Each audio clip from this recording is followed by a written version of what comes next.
kita akan membahas nih sesuatu yang berbau cuan nih Kak Darli ini. Waduh, ketika kripto dianggap sebagai komoditas, selain dikenakan PPh, juga dikenakan PPN. Kalau transaksi kripto ini tidak kena PPN lagi, beneran nggak nih? Waduh, baru tahu ya. Ini orang pajak apa sih?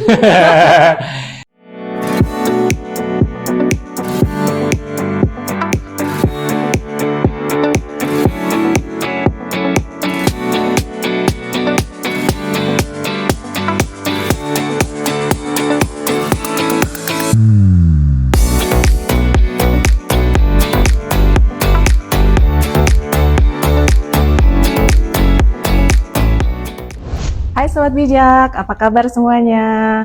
Semoga Sobat Bijak dalam keadaan sehat dan selalu dalam keadaan good mood ya kondisinya ya. Nah, jumpa lagi bersama saya Farah dalam acara Bijak, Bincang Pajak. Nah, seperti biasa, kita akan update nih isu-isu perpajakan terkini dengan bahasan yang renyah. Jadi, stay tune terus ya, sampai kita berakhir nanti ya.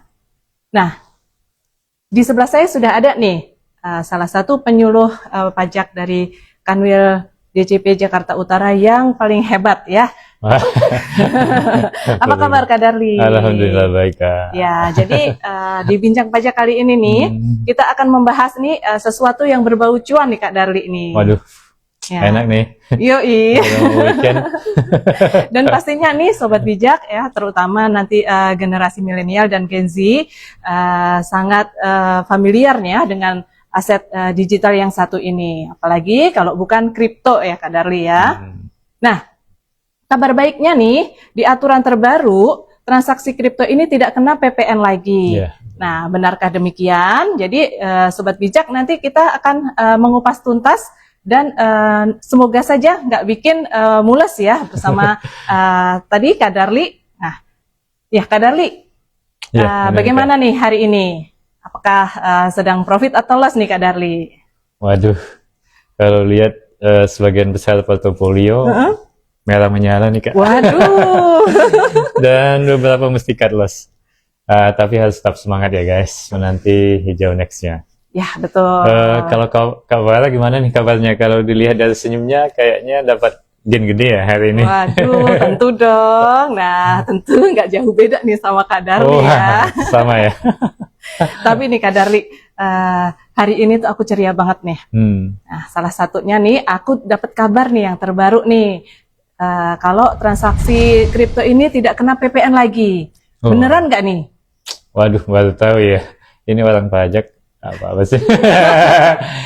Ini sebenarnya sudah berlaku sejak Agustus kemarin nih Kak, dengan terbitnya PMK 50 tahun 2025. Kalau sebelumnya kita jual aset kripto itu kena PPh final 0,1%. Begitu juga ketika kita beli, kita dipungut PPN 0,11%. Nah, sekarang kita hanya kena PPh-nya saja. Wait nih ya, sabar nih ya. Biar nggak gagal paham nih, mungkin Sobat Bijak juga biar nggak gagal paham nih. Nah, bisa dijelaskan nih, kenapa terjadi perubahan treatment perpajakan ya terkait transaksi kripto ini nih Kak Darli? Oke, siap. Ya, tentu saja nih Kak. Di ketentuan terbaru di PMK 50 tahun 2025, terjadi perubahan kategori terkait aset kripto. Yang semula dipersamakan dengan komoditi atau barang gitu ya, menjadi aset keuangan digital, dipersamakan dengan surat berharga seperti saham atau instrumen keuangan lainnya, sehingga tidak masuk sebagai objek PPN lagi. Perubahan klasifikasi aset ini untuk mengakomodir Undang-Undang Nomor 4 Tahun 2023 tentang pengembangan dan penguatan sektor keuangan yang biasa kita sebut dengan Undang-Undang P2SK. Gitu ya. Di dalam undang-undang ini ada satu pengaturan baru di mana aset kripto dikelompokkan menjadi aset keuangan digital. Nah, sebagai konsekuensinya, sejak 10 Januari 2025, lembaga yang melakukan pengawasan terhadap aset kripto ini juga berpindah nih Kak. Semula dilakukan oleh Bapepti atau Badan Pengawas Perdagangan Berjangka Komoditi di bawah Kementerian Perdagangan, sekarang berpindah dilakukan oleh OJK atau Otoritas Jasa Keuangan. Dan impact berikutnya terkait dengan DJP, yakni DJP harus menyesuaikan aturan perpajakan juga terkait dengan aset kripto ini. Oh, jadi ada perubahannya di pengawasannya ya, Kak Darli ya. Nah, yang awalnya pengawasannya itu dilakukan oleh Bapepti, sekarang dilakukan oleh OJK. Iya, benar sekali, Kak. Nah, tadi Kak Darli sempat mention nih, jadi DJP perlu melakukan adjustment terkait adjustment aturan ya terkait kripto ini. Nah, bisa nggak dijelaskan nih Kak Darli, apa saja nih yang diubah oleh DJP nih? Iya. Jadi gini nih Kak, aturan perpajakan terkait kripto sebelumnya di PMK 68 tahun 2022 masih mengelompokkan kripto sebagai komoditas.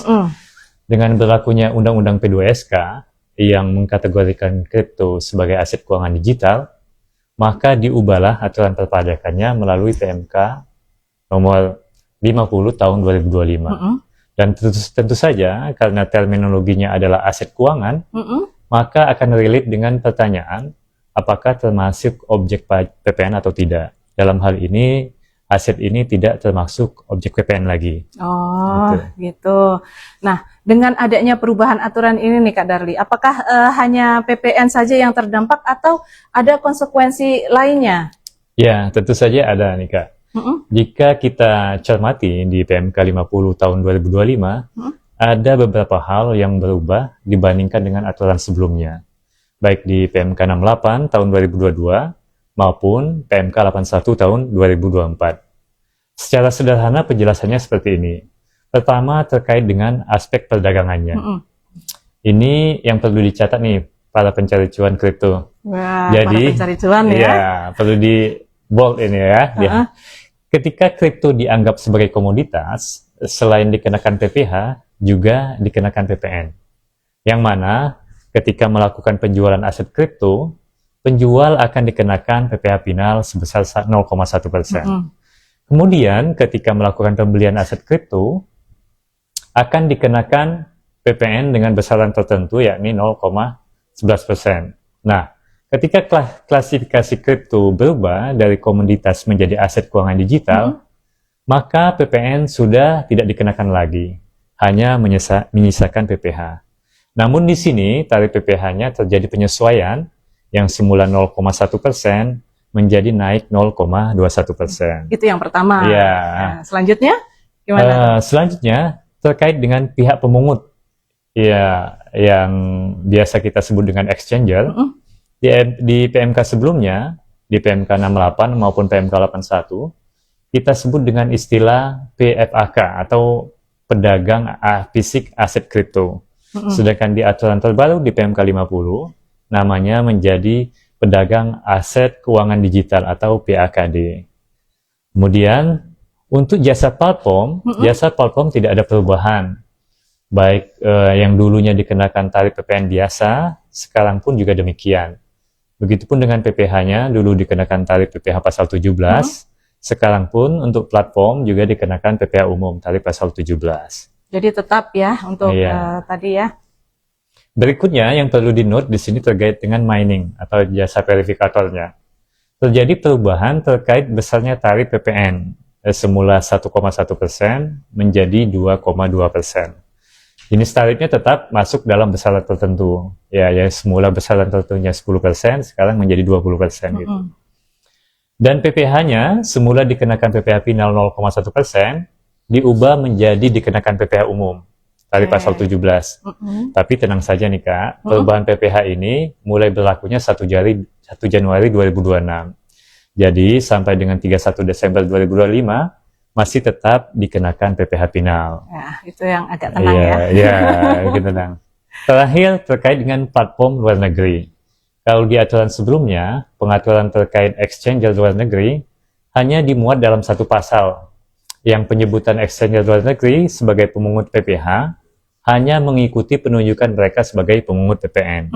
Nah, di aturan terbaru, di PMK 50 ini, lebih detail dijelaskan, mulai dari identifikasinya, penunjukan dan pencabutannya sebagai pemungut, sampai dengan tata cara pemungutan dan pelaporan, semuanya diakomodir di PMK 50 ini. Kurang lebih seperti itu Kak, penjelasan sederhananya, terkait adjustment aturannya. Jadi di PMK 50 itu dia sudah detail ya, mengatur baik dari identifikasinya, penunjukan dan pencabutannya sebagai pemungut, sampai bahkan tata cara pemungutan dan pelaporan pun dijelaskan ya di PMK 50 ini ya. Iya, ya, terutama terkait yang exchange luar negeri ya, yang sebelumnya belum diatur. Dengan lebih detail di PMK 50 ini diatur lebih detail terkait perlakuannya. Jadi seperti itu ya Kak Darli ya, shifting aturannya ya Kak ya. Jadi sedikit, bukan sedikit ya, lebih tercerahkan lagi ya Kak Darli ya. Alhamdulillah, jadi sudah terjawab penasarannya ya Kak ya. Iya betul sekali. Nah selanjutnya nih, untuk transaksi sebaiknya nih kita menggunakan platform luar negeri atau domestik saja nih kalau sebaiknya ini menurut Kak Darli? Wah, good question nih Kak. Ini pandangan pribadi ya Kak. Ya, menurutku saat ini platform dalam negeri juga menjanjikan service yang tidak kalah ya dengan platform luar. Dan terutama untuk orang inkrementalis ya seperti saya, tentu pertimbangan besarnya pajak yang dikenakan menjadi pertimbangan utama untuk memilih platform ya. Makanya saya memilih platform domestik ya. Karena kalau platformnya domestik itu kita hanya kena PPh final 0,21%. Sementara kalau kita menggunakan exchanger luar itu kena tarifnya 1%, jadi lebih tinggi. Itu pun ya perlu dicatat kalau platformnya sudah ditunjuk atau bekerja sama dan diawasi oleh OJK. Namun kalau platform luarnya yang kita gunakan untuk bertransaksi itu belum bekerja sama atau belum diawasi oleh OJK, maka atas profit yang kita dapat itu nanti akan kena tarif PPh umum dari 5% sampai dengan 35% tergantung cuan yang sobat bijak terima ya. Gitu ya. Gitu Kak. Ya kalau dari penjelasan Kak Darli tadi ya aku juga nih lebih prefer ke domestik sih. Ya jadi satset beres cuan pajak rendah gitu ya. Of course. Betul nih Kak Darli ya. Thank you banget nih ya sudah menjelaskan nih secara lengkap dan jelas ya. Jadi sobat bijak juga sudah paham nih perubahan apa saja terkait perlakuan pajak terkait kripto ini ya Kak Darli ya.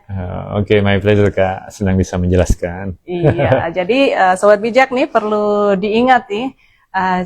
Untuk sobat bijak yang akan membeli aset kripto di platform tidak dikenakan PPN lagi ya. Ya, itu perlu di-note-nya di situ ya. So, tetap semangat untuk mencari cuan ya. Oke, baik sobat bijak. See you next chapter ya. Tetap semangat kita untuk mengikuti media sosial ya, medsos Kanwil Jakarta Utara ya, Kanwil Pajak Jakarta Utara. Untuk informasi lebih lanjut bisa DM ke Instagram kita @kanwiljakut atau juga melalui WA Helpdesk Kanwil Jakut ya, atau juga bisa ke Kering Pajak 1.500-200. Ya, tadi sudah dijelaskan ya tentang kripto tadi ya. Baik sobat bijak, stay untuk update informasi perpajakan terkini. Sampai jumpa di podcast atau IG Live Kanwil Jakarta Utara selanjutnya. Sekian, bye. Bye.